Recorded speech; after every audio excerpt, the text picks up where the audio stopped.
AP మద్యం కుంభకోణం కేసులో కీలక పరిణామాలు జరిగాయి. కీలక నిందితులుగా ఉన్న ధనంజయ రెడ్డి, కృష్ణమోహన్ రెడ్డి, బాలాజీ గోవిందప్ప, కసిరెడ్డి రాజశేఖర్ రెడ్డిని వారం రోజుల పాటు కస్టడీకి ఇవ్వాలని సిట్ కోర్టులో పిటిషన్ దాఖలు చేసింది. మరోవైపు రాజ్ కసిరెడ్డి పిటిషన్పై తీర్పు రిజర్వ్ చేసింది సుప్రీంకోర్టు.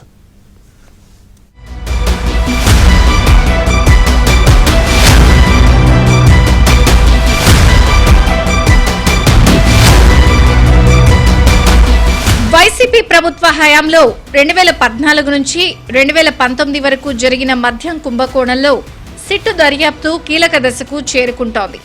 ఇప్పటికే ఈ కేసులో కీలక నిందితులుగా భావిస్తున్న కసిరెడ్డి రాజశేఖర్ రెడ్డిని అరెస్ట్ చేసి వారం రోజుల పాటు ప్రశ్నించారు.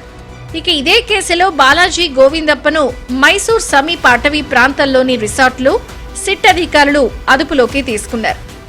జగన్ ముఖ్యమంత్రిగా ఉన్న సమయంలో సీఎంఓ కార్యదర్శిగా ఉన్న ధనంజయ రెడ్డి, ఓఎస్డీగా ఉన్న కృష్ణమోహన్ రెడ్డికి సుప్రీంకోర్టు బెయిల్ తిరస్కరించడంతో వారిని విచారణకు పిలిపించిన అనంతరం సిట్ అధికారులు అరెస్ట్ చేశారు. వీరికి కోర్టు జ్యుడిషియల్ రిమాండ్కు పంపించింది.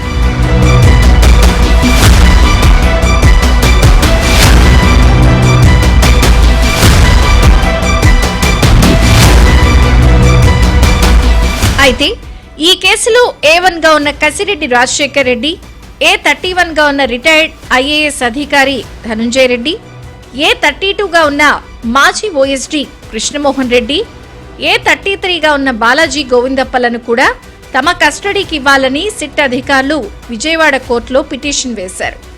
వీరి నలుగురిని కలిపి విచారిస్తే ఈ కేసులో తదనంతర దర్యాప్తుకు కావలసిన సమాచారం లభిస్తుందని అందులో పేర్కొన్నారు.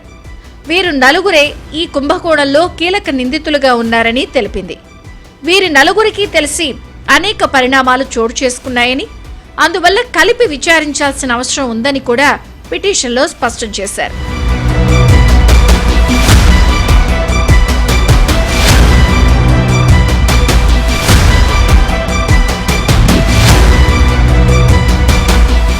మరోవైపు బాలాజీ గోవిందప్పను తమ కస్టడీకి ఇవ్వాలని సిట్ బృందం వేసిన పిటిషన్పై కోర్టులో ఇరు పక్షాల వాదనలు ముగిశాయి.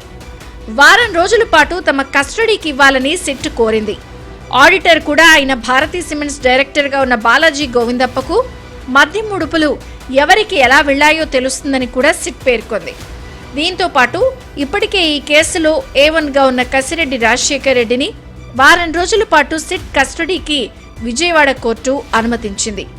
అప్పుడు ఆయన వెల్లడించిన వివరాలపై మిగతా ముగ్గురు నిందితులతో కలిపి విచారించాల్సిన అవసరం ఉందని ఇప్పుడు సిట్ తెలిపింది. ఈ నలుగురిని కలిపి విచారిస్తే ముడుపులు ఎవరికి చేరాయో తెలిసిపోతుందని, తద్వారా భవిష్యత్తు దర్యాప్తును వేగవంతం చేయవచ్చునని సిట్టు భావిస్తోంది.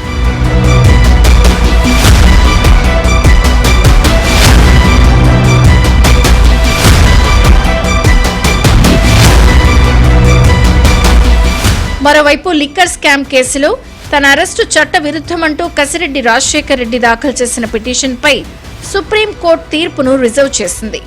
అయితే బెయిల్ కోసం ఏపీ హైకోర్టునే ఆశ్రయించాలని న్యాయస్థానం అభిప్రాయపడింది.